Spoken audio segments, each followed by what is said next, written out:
Yung nangyari kasi sa rolling ko. Yung sa Etnico Bandido kasi, yung pinaka-concept nila doon, street exhibit siya. Yung, bale, mga artworks from different artists, in-exhibit nila doon mismo sa tapat ng bahay. So, sa street. Yun. Parang na-inspire siya nung idea na yun. Kasi, karaniwan, yung mga artworks, makikita mo lang kapag bumisita ka ng galleries or ng mga museums. Ayun, sa street lang siya. So, kumbaga, parang walang barrier, walang kung anong entrance fee, at ano siya, para sa lahat.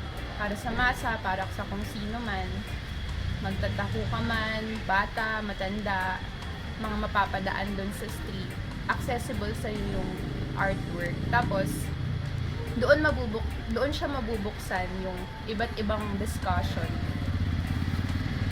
sa mga artworks na ginagawa ng artists. Yan.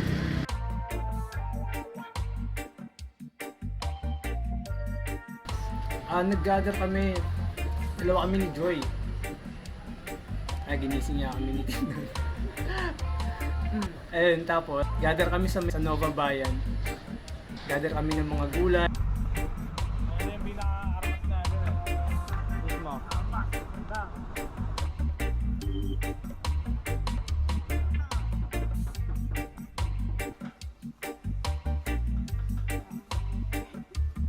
Tingnan na yung ibang mga tropa.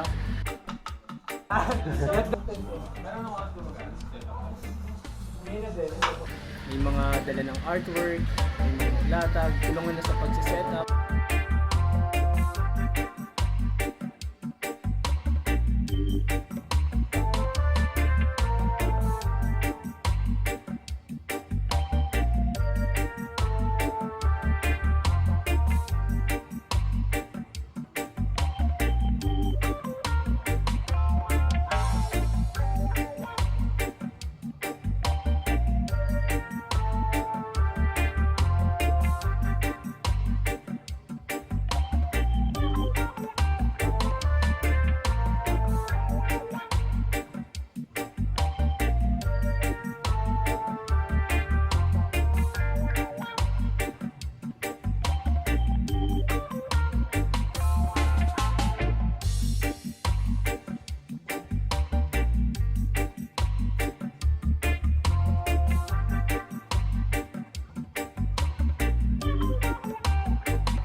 Knowledge sharing, at kung ano pa yung mga activities din, yung mga latag, ganyan. Bahagian din ng kalokohan.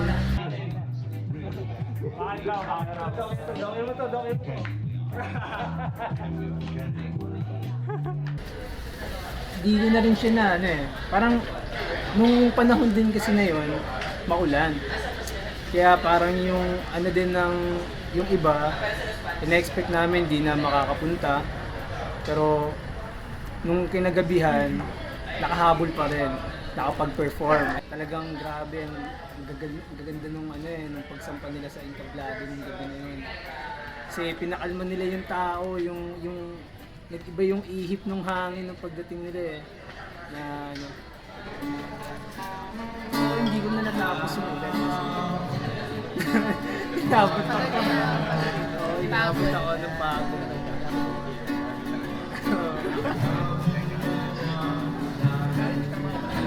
Ano yung yung sining sa daan, parang ano kasi siya eh.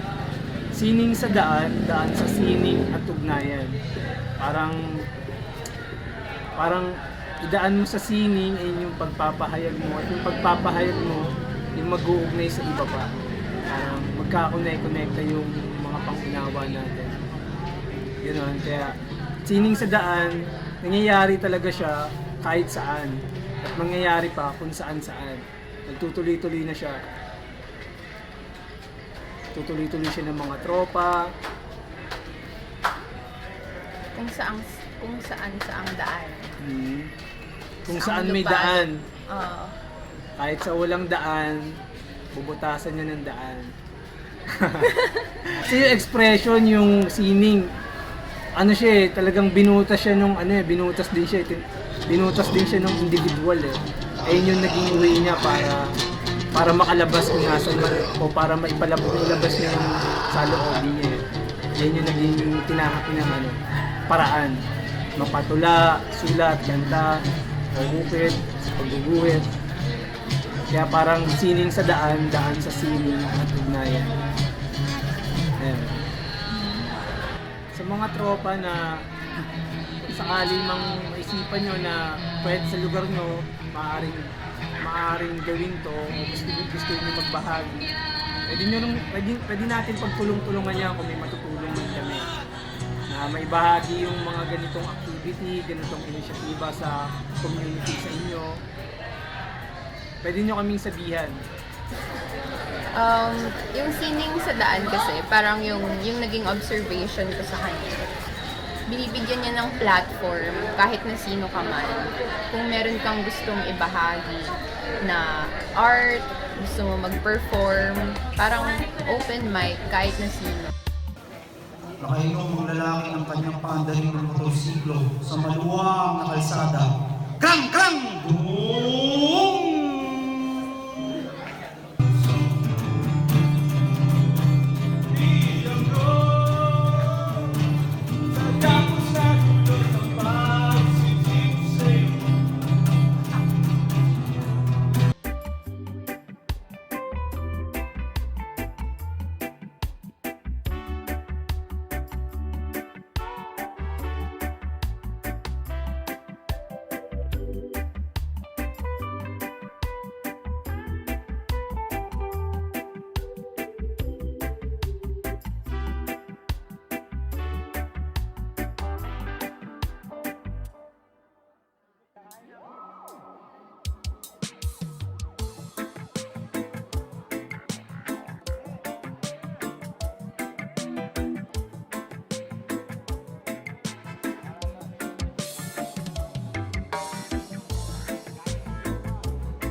gustong sabihin, sa mga gustong magpahayag, pag-perform, mga nag-rap, sumusulat ng tula, kahit ano ba yan, Lol. Open tayo dito, bukas tayo rito.